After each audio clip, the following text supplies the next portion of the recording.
As I start this video for Module 6, I want to remind you of two important tasks for the week. One is the research paper that you're going to write, or that hopefully you've written, and the criteria for this research paper and what I expect is on a separate video that's posted at the beginning of the class. Also, you're going to take the midterm. This is 75 questions, multiple choice, and you have, of course, a set time that you can take that in.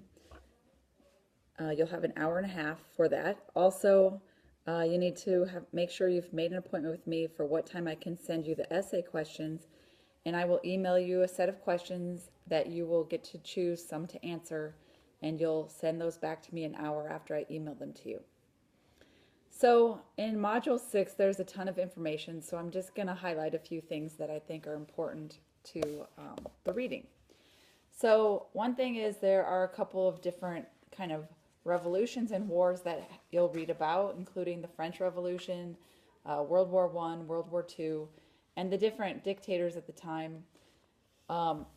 In both cases, with the French Revolution and World War II in particular, the leaders oftentimes try to make it appear like they're in cooperation with the church, and even write up some sort of concordat, which is like an agreement, and then within this agreement make it look like they're cooperating with the church, but they usually didn't have any intention of actually following through on what they said, and kind of took advantage of the leaders of the church.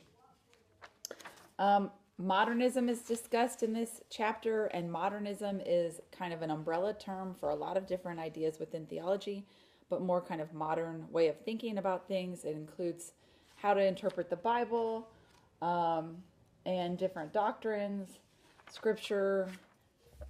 Anyway, just know that modernity is kind of an umbrella term that means a lot of different things and was really criticized by some of the popes. So one of the people I want to talk about is Pope Pius IX, who really was critical of modernizing the church. He did a couple of things that are important, one of which is wrote the Syllabus of Errors, which, like Martin Luther's 95 Theses, listed 80 errors that he saw with society. And so he criticized like free speech and trying to modernize the church, freedom of religion, press, the separation of church and state. He thought the church and state should be united and that the Pope should be the head of it all. And anyway, this document, the Syllabus of Errors, was not well received by people and kind of leads to some unrest that is dealt with eventually by Vatican II. Another thing that he did is he called Vatican I, which was significant.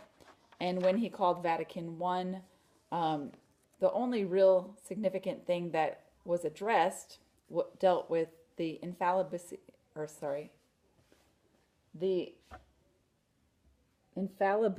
of the Pope. Couldn't think of that word, sorry. Anyway, this is the only thing that was addressed because World War I started and they had to quickly end Vatican I. But the infallibility of the Pope basically says that the Pope has the ability to declare something infallible, and that means without error. And this is not to say that everything that the Pope says is infallible, but just that they have the right to declare something infallible. And in order for something to be declared infallible, it first has to deal with faith and morals. It can't be just about anything.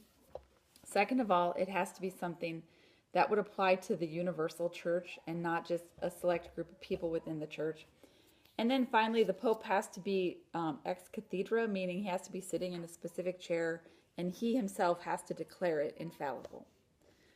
So that was the big teaching that came out of Vatican I. With World War II, we saw the rise of Hitler and a lot of problems that caused the church. During Vatican I, with Pope Benedict XV, the Pope and the church tried to remain neutral and not take a stance, and was very criticized for this. So with with World War II and Hitler, there were a few moments where the church did kind of take a stance. One of those dealt with a document that was written called Mit Brennender Sword. And in this document, which was secretly administered to people and read on Palm Sunday, It really criticized Hitler and the Nazis, and it was pretty bold. And uh, this was something that a lot of people heard and were kind of surprised, but also refreshingly happy that the church was taking a stance. And this was written by Pope Pius XI. Anyway, so World War I and World War II happened. Before World War II, there was a significant thing that was written by Karl Marx, and this is called the Communist Manifesto, and it was addressing the Industrial Revolution.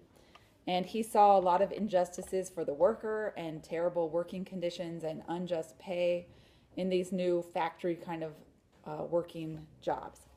And so he wrote the Communist Manifesto to address that, and within it, he is very critical of churches.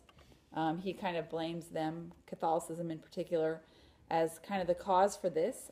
He basically says that the church teaches that you need to carry your cross and suffer like Jesus, and this enabled employers to really take advantage of their employees. And so he was somewhat critical of religion. He also was critical of the governments not stepping in more to help the people. And this evolved into kind of a socialistic idea that the government should control everything. That's not exactly what Marx said, but that's what it got translated into. So eventually, Pope Leo XIII wrote a really important document called Rerum Novarum, and this means on the condition of the worker. And he's addressing a lot of the same problems that Marx was, but in a different way. And he's basically saying that work is something that gives us a lot of dignity and helps form our identity, and that people should have the dignity of work. They should have fair pay, and they should be able to negotiate their pay, and they should also have good working conditions. And he, in this document, criticized both socialism and capitalism and said, neither of those are exactly the answer. So that's some of the stuff that you'll read about. After World War II, there was quite a bit that happened within the church, okay? So Pope Pius XII was a pope after that time, and he was not much of a reformer. He was not one that was in favor of a lot of changes. However, he was a fan of the dialogue mass, which was when people were able to kind of respond back and forth, which wasn't happening before that point in time. After that, when he died, they tried to select another pope. And they had trouble selecting another pope because they couldn't agree. And so they decided to pick someone who was older, who they assumed would not be the pope for very long and would not ruffle any feathers and would be kind of this interim pope. And so they selected Pope John the 23rd, whose name was originally Angelo Roncalli. And John the 23rd surprised everyone when he called for Vatican II. He said he wanted to open the windows and let in some fresh air. And so this was the beginning of Vatican II, and the people who were part of the Curia at the time tried to kind of flood Vatican II's agenda with so many things that they wouldn't be able to get anything done. But in fact, they did get a lot of things decided and done. Pope John the 23rd actually died during Vatican II, so Pope Paul VI took over after him. And he was the pope until when he died. Then we had Pope John Paul I, who was only pope for a month. And then Pope John Paul II, who was a great pope for about 30 years. He's known for traveling the most and canonizing the most saints. And then when he died, Pope Benedict XVI became the pope.